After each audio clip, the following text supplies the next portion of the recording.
Hello friends, welcome to GK study. तो आज की इस वीडियो में हम बात करने वाले हैं इंडियन पॉलिटी की क्लास 1 के बारे में। ठीक है, आप सभी को पता ही होगा, चाहे एनटी का एग्जाम हो, चाहे अलाइड का हो, या फिर आप एचएस एग्जाम की तैयारी कर रहे हो, या फिर किसी भी आप एचपी एसएससी के एग्जाम की तैयारी कर रहे हो, जैसे फॉर एग्जांपल क्लर्क वगैरह, जेए वगैरह, तो सभी में इंडियन पॉलिटी से रिलेटेड क्वेश्चन पूछे ही जाते हैं।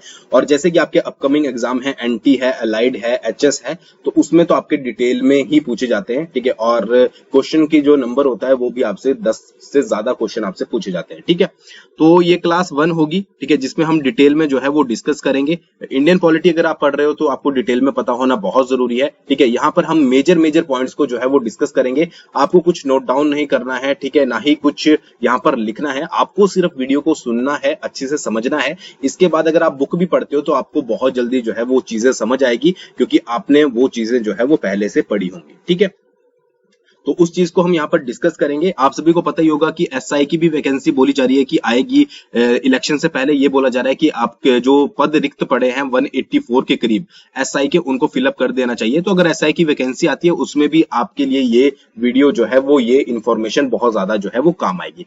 बेशर्ते आपको जो है वो अच्छे से सुनना है, अच्छे से समझना है कि मैं आपको जो है वो क्या बोल रहा हूँ। यहाँ पर कुछ भी जो है वो पहले से नहीं लिखा हुआ है। मेजर पॉइंट को मैं आपको डिस्कस करूंगा, अच्छे से समझाऊंगा। उसके बाद आप कमेंट करके बताइएगा कि आपको वीडियो कैसी लगी। आगे उस तरीके से जो है वो कंटिन्यू करेंगे, या फिर कुछ भी इंप्रूव वहां पर करना होगा वो भी आप जो है वो कमेंट कर सकते हैं।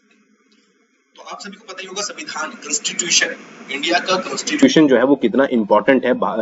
विश्व के सभी देशों में सबसे बड़ा जो आपका संविधान माना जाता है वो आपका भारत देश का संविधान है। ठीक है, तो सबसे पहले आपको ये भी पता होगा कि संविधान का जो निर्माण हुआ था वो संविधान सभा उसके लिए बनाई गई थी। ठीक है, तो संविधान सभा से रिलेटेड सबसे पहले हम इंपॉर्टेंट पॉइंट्स देखते हैं। देखिए 1934 में सबसे पहले एम एन राय ने क्या किया था कि संविधान सभा के गठन का विचार रखा था। यहाँ पर विचार की बात हो रही है। विचार का मतलब सिंपल सा हो गया कि उन्होंने एक सजेशन दिया था कि हाँ भाई, एक संविधान सभा होनी चाहिए, ठीक है, जो कि एक संविधान का निर्माण करेगी भारत देश के। तो उसके लिए हम एक क्या करेंगे, एक संविधान सभा बनाएंगे जिसमें बहुत सारे जो है वो सदस्य होंगे। तो ये सबसे पहले विचार जो है वो किसने रखा था, वो रखा था एम.एन. राय ने 1934 में। ये इंपॉर्टेंट पॉइंट आपको जो है वो याद रखना है। ठीक है जी, उसके बाद क्या हुआ कि 1935 में जो इंडियन नेशनल कांग्रेस थी, भारतीय राष्ट्रीय कांग्रेस, उन्होंने सर्वप्रथम भारत के संविधान के लिए जो गठन, जो संविधान सभा थी, संविधान सभा, इसके गठन की जो है वो मांग की थी।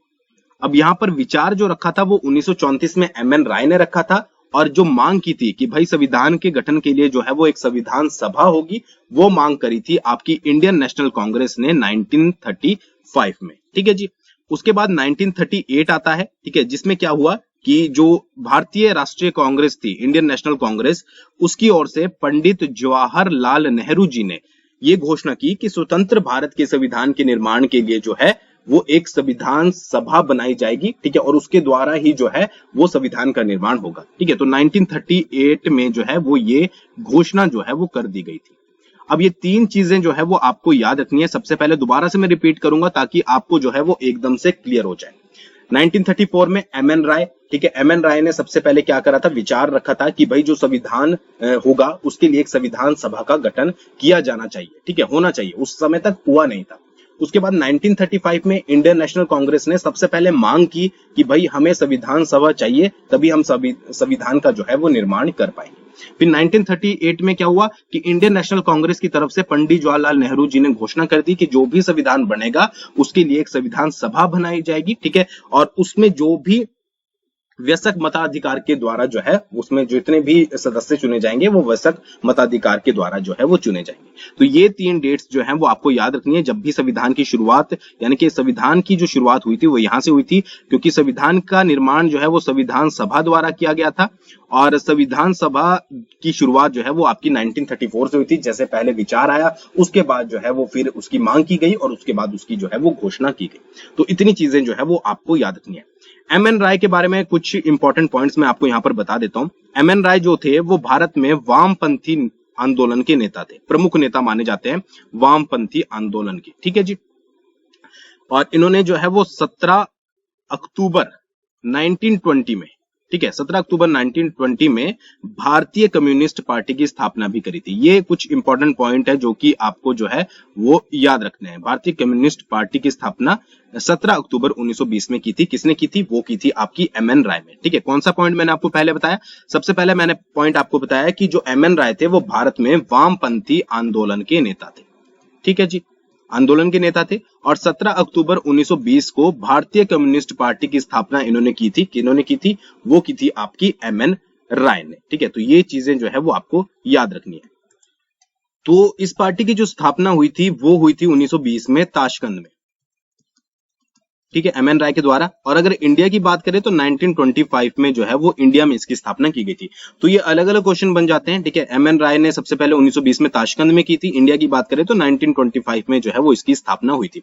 तो ये चीज याद रखनी है आपने। वामपंथी राजनीति की बात करें, जिनको नहीं पता है वामपंथी पॉलिटिक्स क्या होती है, ठीक है, वामपंथी राजनीति उस विचारधारा को कहते हैं, ठीक है, जो समाज को बदलकर उसमें ये सोच सकते हैं आपकी जातीय हो गई आपकी और आर्थिक समानता जो है वो ज्यादा लाना चाहती है। ठीक है, मतलब कि इसमें जो वामपंथी आपकी पॉलिटिक्स होती है, इसमें समाज के उन लोगों के प्रति जो है वो ज्यादा फोकस किया जाता है या फिर सहानुभूति जताई जाती है जो अन्य लोगों की तुलना में जो है वो पिछड़ गए हो। ठीक है, तो उसको जो है वो वामपंथी विचारधारा आप बोल सकते हैं या फिर आप पॉलिटिक्स बोल सकते हैं, इस चीज को कहा जाता है। ठीक है जी। और इसके प्रमुख नेता कौन थे? वो थे एम.एन. राय, जिन्होंने 1920 में ताशकंद में भारतीय कम्युनिस्ट पार्टी की स्थापना करी थी।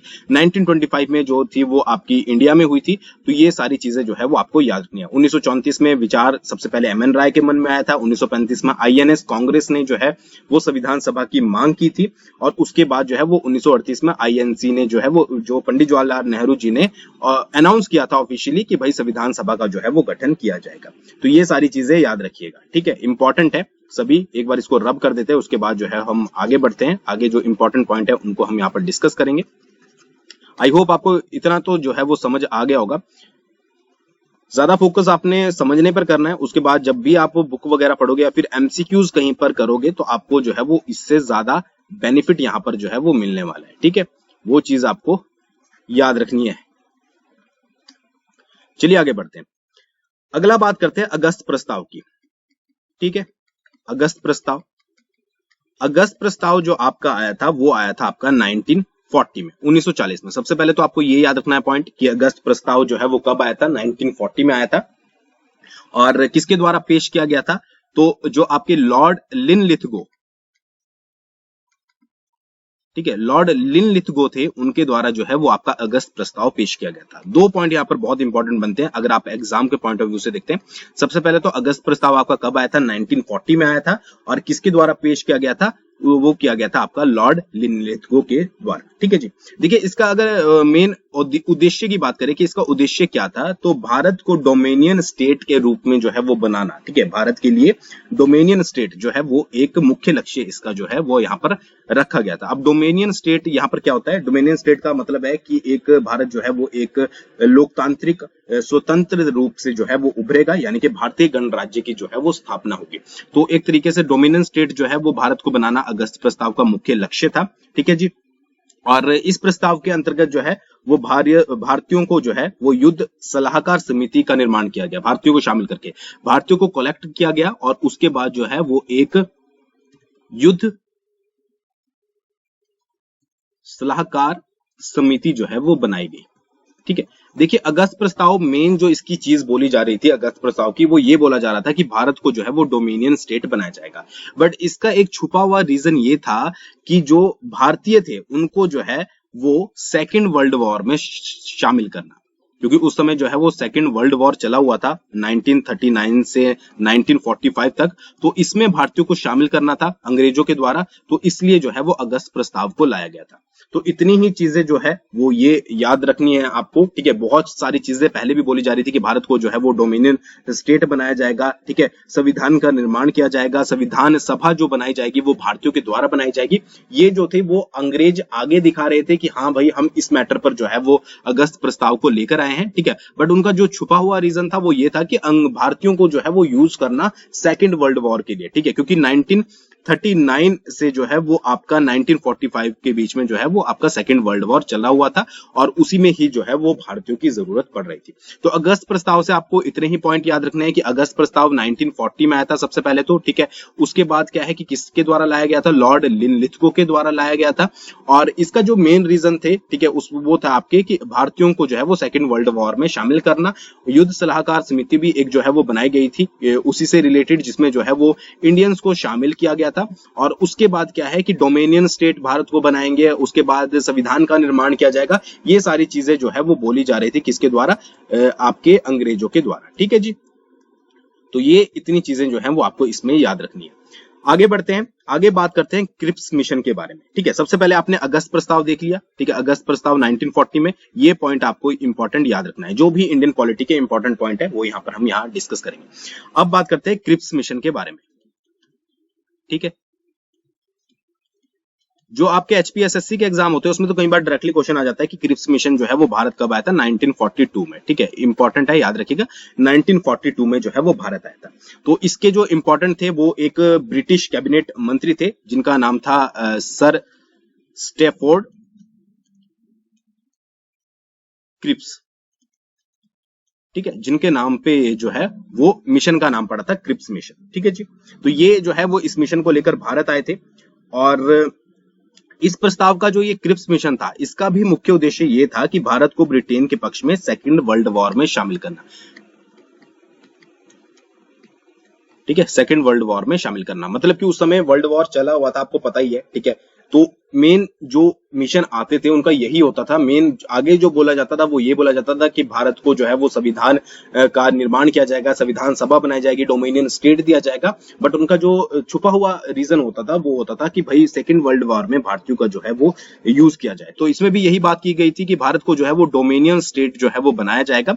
बट फिर क्या हुआ कि काफी जो चीजें जो थी इसमें जो है वो क्लियर नहीं थी, तो ये मिशन जो है वो कामयाब नहीं रहा भारत में, और असफल रहा। तो इतना ज्यादा डिटेल में इसमें कुछ जानने के लिए नहीं है, आपको सिंपल सा याद रखना है कि जो क्रिप्स मिशन था वो 1942 में भारत आया था, और इसकी अध्यक्षता एक तरीके से यही समझ लीजिए किसने की थी, तो सर स्टैफर्ड क्रिप्स ने जो है वो इसकी अध्यक्षता की थी, ठीक है। तो क्रिप्स मिशन भी आपको पता लग गया कि कब आया था, 1942 में। ये दो चीजें आपको जो है वो याद रखनी है, और रीजन आई थिंक आपको पता लग गए होंगे कि इसके पीछे के जो है वो रीजन क्या थे, वो मैंने आपको बता दी है, ठीक है। एक और चीज याद रखिएगा इंपॉर्टेंट, क्रिप्स मिशन के बारे में बोला जाता है, महात्मा गांधी ने क्रिप्स मिशन को जो है वो पोस्ट डेटेड चेक बोला था, ठीक है। पोस्ट डेटेड चेक किसने बोला था, ये बोला था महात्मा गांधी जी ने। किसको बोला था, क्रिप्स मिशन को, क्रिप्स मिशन को, ठीक है। तो ये याद रखिएगा, ये बहुत इंपॉर्टेंट क्वेश्चन है, पूछा जाता है। अगर हिंदी में बोलें तो दिवालिया बैंक का चेक, या फिर उत्तरांकिक तिथि का चेक, ठीक है जी। तो ये याद रखिएगा, पोस्ट डेटेड चेक आपको इजीली याद रहेगा। किसने बोला था, महात्मा गांधी ने बोला था। किसके रिगार्डिंग यूज किया था, जो क्रिप्स मिशन जो है वो भारत आया था। अब इंपॉर्टेंट, जो सबसे ज्यादा इंपॉर्टेंट है वो है आपका कैबिनेट मिशन, ठीक है। कैबिनेट मिशन, कैबिनेट मिशन जो है वो आपका 1946 से रिलेटेड है, याद रखिएगा, डेट बहुत ज्यादा इंपॉर्टेंट है। और ये किसके द्वारा भेजा गया था, ये आपके ब्रिटेन के प्रधानमंत्री एटली। कई बार ये होता है कि ये क्वेश्चन पूछ लिया जाता है कि जब आपका कैबिनेट मिशन भारत आया था 1946 में, तो उस समय जो है वो ब्रिटेन के प्रधानमंत्री कौन थे, तो ब्रिटेन के प्रधानमंत्री थे आपके एटली, ठीक है जी। तो 3 सदस्य का जो ये आपका मिशन था ये भारत आया था, और इसके 3 सदस्य कौन कौन थे, सबसे पहले मैं आपको बता दूं, लॉर्ड पैथिक लॉरेंस, ठीक है, याद रखना है आपने नाम, ठीक है, इसलिए मैं आपको लिखवा रहा हूं, लॉर्ड पैथिक लॉरेंस। फिर आपके सर स्टैफर्ड क्रिप्स, जो पहले भी आया था बट फेल होके गया था, तो इसने हार नहीं मानी और ये दोबारा से जो है वो भारत पहुंच गया था इनके साथ मिलकर। अकेला जब आया तो काम नहीं बना, तो इसने सोचा कि भाई अब मिलकर जाया जाए, तो ये फिर इनके साथ जो है वो पहुंच गया था। 3 सदस्य थे। तीसरे सदस्य की बात करें तो एवी अलेक्जेंडर, ठीक है जी, एवी अलेक्जेंडर, ठीक है, आई थिंक आपको समझ आ गया। तो सबसे पहले जो मेंबर थे वो थे लॉर्ड पैथिक लॉरेंस, ठीक है जी। लॉर्ड पैथिक लॉरेंस की बात करें तो ये जो थे वो आपके भारत सचिव थे, ठीक है जी। उसके बाद सर स्टैफर्ड क्रिप्स, जो पहले भी आया था और फिर दोबारा जो है वो आ गया था, पहले ये कामयाब नहीं हो सका, तो व्यापार बोर्ड का अध्यक्ष था ये, ठीक है, याद रखिएगा, व्यापार बोर्ड का अध्यक्ष। और जो एवी अलेक्जेंडर थे ये एक नौसेना मंत्री थे। तो ये जो तीनों थे ये आपके जो ब्रिटेन की कैबिनेट थी, ब्रिटिश कैबिनेट थी, उसके मंत्री थे, तो इसलिए इसको जो है वो कैबिनेट मिशन बोला गया था।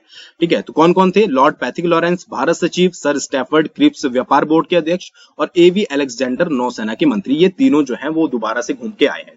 बीच वाले को तो आप इसलिए याद रख सकते हैं कि भाई ये पहले भी आया था बेशरम की तरह और दोबारा से जो है वो पहुंच गया था। क्रिप्स मिशन जब फेल हो गया था उसके बाद जो है ये आपका कैबिनेट मिशन में मिलकर जो है वो आ गया था।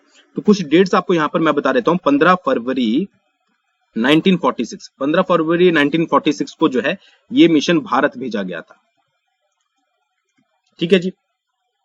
उसके बाद 24 मार्च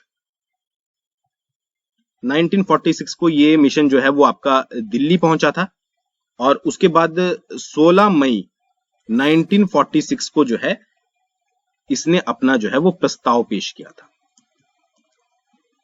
ठीक है, ये 3 डेट आपको इंपॉर्टेंट याद रखनी है। 15 फरवरी 1946, ईयर जो है वो सेम ही है, बट अगर आपसे डेट कभी पूछ ली जाए तो 15 फरवरी 1946 को भारत ये भेजा गया था, 24 मार्च को जो है ये दिल्ली पहुंचा था और 26 मई को जो है वो 16 मई को इसने प्रस्ताव जो है वो पेश किया था। ठीक है जी। इस जो ये आपका कैबिनेट मिशन था, इसका जो मेन उद्देश्य था वो था कि जो भारत को जो है वो शांतिपूर्वक ढंग से, मतलब बिना कुछ झगड़ा हुए, बिना कुछ नुकसान हुए जो है सत्ता का हस्तांतरण करना। ठीक है, यानी कि ट्रांसफर करना, जो भी यहाँ पर राज चलता था पहले ब्रिटिश का, उसको जो है वो भारतीय हाथों में सौंपना एक शांतिपूर्ण ढंग से। वो कैबिनेट मिशन का जो है वो मुख्य उद्देश्य था। और भी उद्देश्य थे, जैसे कि संविधान सभा का गठन। ठीक है, ये इसका उद्देश्य था।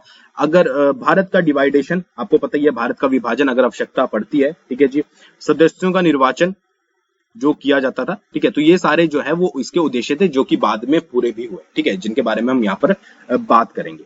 तो ये सारी चीजें जो है वो हुई है, यहाँ पर आपको समझ आ गया होगा हमने किस किस के बारे में अभी बात करी। दोबारा से एक बार रिपीट करेंगे। सबसे पहले हमने संविधान सभा की मांग की बात करी, फिर हमने अगस्त प्रस्ताव को डिस्कस किया, क्रिप्स मिशन 1942, अगस्त प्रस्ताव 1940, वामपंथी राजनीति क्या होती है, एमएन राय के बारे में हमने यहाँ पर डिस्कस किया। उसके बाद कैबिनेट मिशन आपका 1946 में आया था, 3 सदस्य उसमें थे। ठीक है, जिनमें से भारत के सचिव थे, व्यापार बोर्ड के अध्यक्ष थे, नौसेना मंत्री थे। ठीक है, जिन्होंने प्रस्ताव 16 मई 1940 को पेश किया था और उनके मुख्य उद्देश्य ये थे कि संविधान सभा का गठन किया जाए।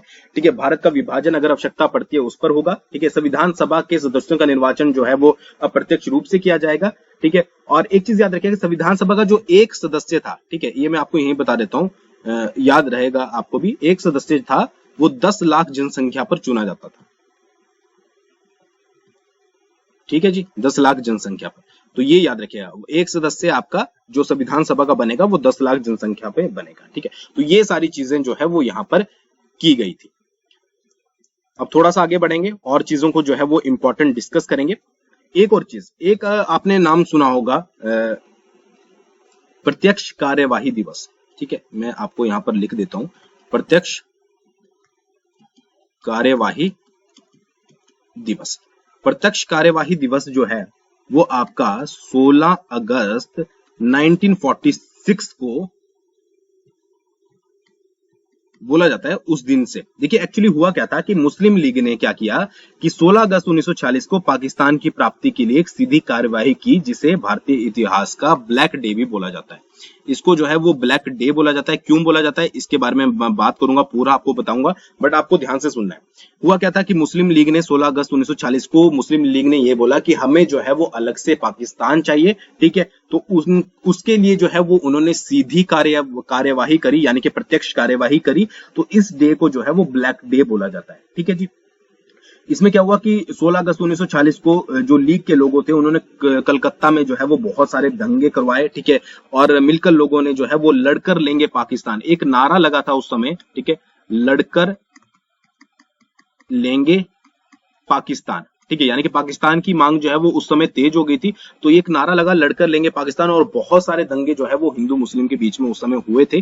ठीक है, तो उसे बोला जाता है प्रत्यक्ष कार्यवाही दिवस, और इसको जो है वो ब्लैक डे के रूप में जो है वो यहाँ पर मनाया जाता है। ठीक है, इसमें बहुत सारे हजारों लोगों की मौत हुई थी। ठीक है, ब्लैक डे ही जो है वो बोला जाता है, मनाने की तो बात अलग है। ठीक है, ब्लैक डे उसको बोला जाता है। अब इसका रीजन जो है वो क्यों, मुख्य कारण क्या थे कि जो है प्रत्यक्ष कार्यवाही दिवस जो है वो मुस्लिम लीग ने शुरू किया था, और उसके बाद जो है वो बहुत सारे रीजन जो है वो पाकिस्तान की मांग जो है वो उठने लगी। एक्चुअली हुआ क्या था कि जब आपका कैबिनेट मिशन जो है वो भारत आया था, तो मुस्लिम लीग और कांग्रेस ने, आपको पता ही होगा, आगे हम बात करेंगे, जब संविधान सभा का गठन हुआ था तो उसमें जो अधिकतर सीटें थी वो या तो कांग्रेस के पास थी, ठीक है, या फिर आपकी मुस्लिम लीग के पास थी। ठीक है, तो जब कैबिनेट मिशन भारत आया तो मुस्लिम लीग और जो आपकी ये थी कांग्रेस थी, दोनों ने ही जो है वो कैबिनेट मिशन को स्वीकार लिया, यानी कि वो उससे एग्री थे, क्योंकि कैबिनेट मिशन की बहुत सारी चीजें ऐसी थी, जैसे संविधान सभा का गठन होगा, ठीक है, भारत का जो आपका जो सत्ता थी वो भारत के हाथों में आ जाएगी। तो जो आपकी मुस्लिम लीग थी और आपकी इंडियन नेशनल कांग्रेस थी, दोनों ही जो है वो इसके फेवर में थी। ठीक है, फिर बात चली कि अंतरिम सरकार का जो है वो गठन किया जाना चाहिए। ठीक है, अंतरिम सरकार से मतलब होगा कि एक आपकी टेम्परेरी गवर्नमेंट, जब तक कुछ चीजें सेटल नहीं हो जाती तो सारे डिसीजन जो है वो आपकी अंतरिम सरकार लेगी। ठीक है, तो पहले कैबिनेट मिशन पे तो दोनों राजी हो गए थे, मुस्लिम लीग भी और नेशनल कांग्रेस भी, बट जब अंतरिम सरकार की बात आई, ठीक है, तो यहां पर नेशनल कांग्रेस ने, जो आपकी कांग्रेस थी, उन्होंने यहां पर मना कर दिया कि भाई जो है हम यहां पर अंतरिम सरकार के पक्ष में जो है वो नहीं है। ठीक है, तो यहां पर मुस्लिम लीग ने बोला कि भाई अगर कांग्रेस नहीं मानती है तो इसका मतलब ये नहीं है कि हम जो है वो ऐसा नहीं कर सकते। तो मुस्लिम लीग ने बोला कि हम अकेले ही जो है वो यहां पर अंतरिम सरकार जो होगी, टेम्परेरी गवर्नमेंट होगी, उसका जो है वो गठन करेंगे। ठीक है, बट उस समय जो वायसराय थे वो कौन थे, वो थे आपके लॉर्ड वेवल। ठीक है, इन्होंने क्या करा, मुस्लिम लीग को मना कर दिया कि भाई आप अंतरिम सरकार का जो है वो गठन नहीं कर सकते। तो इससे गुस्सा होकर मुस्लिम लीग ने जो है वो 16 अगस्त 1946 को जो है वो सीधी कार्यवाही का निर्णय लिया, और जबकि बाद में नेशनल कांग्रेस जो है वो इसके लिए मान भी गई थी, बट फिर मुस्लिम लीग ने इस पर विरोध किया, और जो बाद में आपको पता ही है कि सीधी कार्यवाही दिवस कोलकाता में जो है वो दंगे हुए। ठीक है, तो 1946 को जो है वो ब्लैक डे, 16 अगस्त को जो है वो ब्लैक डे जो है वो सेलिब्रेट किया जाता है। उसके बाद 2 सितंबर 1946 को जो है वो आपका 2 सितंबर अंतरिम सरकार का जो है वो गठन किया गया। ठीक है, जिसमें जवाहरलाल नेहरू और 11 अन्य सदस्य जो है वो शामिल हुए थे। तो ये सारी चीजें जो है वो आपको याद रखनी है कि क्या क्या जो है वो बैकग्राउंड, यहाँ पर हिस्टोरिकल बैकग्राउंड क्या क्या था, किस लिए जो है वो चीज हुई थी। ये मैंने आपको इसलिए बताया क्योंकि 16 अगस्त 1946 को जो है वो आपका ब्लैक डे जो है वो मनाया जाता है। अब इसके पीछे के रीजन मैंने आपको बता दिया कि क्या क्या चीजें जो है यहाँ पर हुई थी। अंतरिम सरकार जो है वो क्या बनी थी, कौन कौन थे उसमें, उसके बारे में कभी और दिन बात करेंगे। ठीक है, अंतरिम सरकार के बारे में मैंने आपको बता दिया। अब यहाँ पर बात करते हैं संविधान सभा के गठन के बारे में। ठीक है, अब सब कुछ डिसाइड हो गया था कि भाई हाँ, संविधान का निर्माण होगा, उसके लिए संविधान सभा जो है वो बनाई जाएगी। अब वोटिंग होनी जो है वो मेन यहाँ पर प्रोसेस था। ठीक है, तो संविधान सभा के लिए जो संख्या निर्धारित की गई थी कि संविधान सभा के लिए जो सदस्य होंगे वो आपके होंगे 389। इसको अच्छे से समझिएगा, 389 जो है वो यहाँ पर बोला गया था कि संविधान सभा के सदस्य होंगे। अब इसको भी फर्दर डिवाइड किया गया था, यहाँ पर डिवाइड किया गया था 296। ठीक है, 296 क्या था, 296 जो थी वो आपकी ब्रिटिश इंडिया की थी, ब्रिटिश इंडिया की। ठीक है, कितनी थी, 296 सीट उसमें से ब्रिटिश इंडिया की थी। ठीक है, 389 में से, और जो 93 सीट्स थी वो थी आपकी देसी रियासतों की।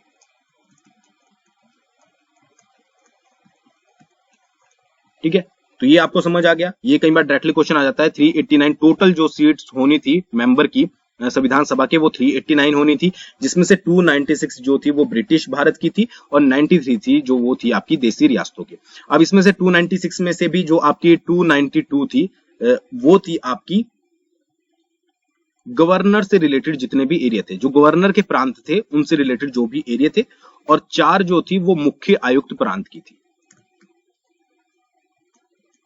अब ये चीज तो आपको पता ही होगी कि स्वतंत्रता से पहले जो आपके जितने भी भारत था, ब्रिटिश भारत था, वो देसी रियासतों में, गवर्नर प्रांत में और मुख्य आयुक्त के प्रांत में जो है वो आपको, ये आपने पढ़ा होगा कि एचपी भी, जो हिमाचल प्रदेश भी जो था वो आपका मुख्य आयुक्त प्रांत था, मुख्य आयुक्त क्षेत्र था, मुख्य आयुक्त के अंडर आता था। तो इसी तरीके से बहुत सारे एरियाज और भी थे। तो 296 में से जो सीटें थी वो 292 जो थी वो गवर्नर प्रांत थी, जहां पर गवर्नर शासन करते थे, और जहां पर मुख्य आयुक्त था 4 सीटें वो थी, और 93 जो थी वो आपकी देसी रियासतें थी। ठीक है, तो ये सारी चीजें जो है वो स्वतंत्रता से पूर्व देसी रियासतें होती थी, मुख्य आयुक्त प्रांत होते थे, गवर्नर प्रांत होते थे, ठीक है। बाद में जब भारत स्वतंत्र हो गया था, आजाद हो गया था, तो उनको मिलाकर जो है फिर केंद्र शासित प्रदेश बनाए गए और राज्यों का निर्माण जो है वो किया गया। ये सारी चीजें आपको जो है वो पता होगी। तो ये सारी सीटों का जो है वो डिवाइडेशन कर दिया गया था। फिर उसके बाद जो है वो टाइम आया आपका इलेक्शन का, तो जुलाई और अगस्त 1946 में जो है वो संविधान सभा के लिए जो है वो सदस्यों के लिए चुनाव हुए। अब इसमें क्या हुआ, जो आपको मैंने बताया कि भाई 296 जो सीटें थी वो आपकी ब्रिटिश भारत की थी, प्लस 93 जो थी वो आपकी देसी रियासतों की थी, तो टोटल 398 थी। अब ये जो इलेक्शन हुए ये सिर्फ आपकी 296 पर हुए। अब ये जो देसी रियासतों की थी इन्होंने मना कर दिया, भाई हमें तो संविधान सभा में नहीं शामिल होना है, इलेक्शन भी हमें नहीं करवाने हैं, तो हम 93 वाले जो है वो बाहर रहेंगे, जो आपको इलेक्शन करवाने हैं वो 296 पर करवा लीजिए, ठीक है जी। अब इसके ऊपर वोटिंग हुई, तो इसमें जो सबसे ज्यादा सीटें मिली वो मिली आपकी भारतीय राष्ट्रीय कांग्रेस को, ठीक है, इनको सीटें मिली आपके 208। अब जो मुस्लिम लीग को सीटें मिली वो मिली यहाँ पर 73 सीट्स, और बाकी जो 15 सीटें बची थी वो आपकी मिली जो अदर जो आपके बचे हुए थे, ठीक है। जैसे आजकल के इलेक्शन में ही होता है, मेन ज्यादा सीटें मिलती है, फिर थोड़ी बहुत बट के जो है वो औरों को भी मिलती है।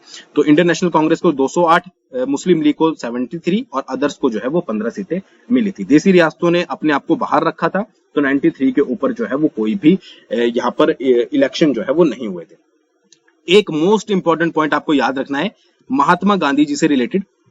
देखिए जो आपकी संविधान सभा थी उसमें बड़े बड़े नेता जो है वो शामिल थे, आगे आप पढ़ोगे, ठीक है। बहुत सारी समितियां भी उससे रिलेटेड बनी थी जिसमें अलग अलग जो है वो उसको हेड करते थे, बट महात्मा गांधी जी जो है वो कभी भी संविधान सभा में शामिल नहीं हुए, ठीक है। तो अगर आपसे कभी पूछ ले जाए कौन से नेता थे, तो महात्मा गांधी एकमात्र ऐसे नेता थे, ठीक है, जिन्होंने कभी भी जो है वो संविधान सभा को ज्वाइन नहीं किया, ठीक है। तो ये चीज जो है वो आपको याद रखनी है।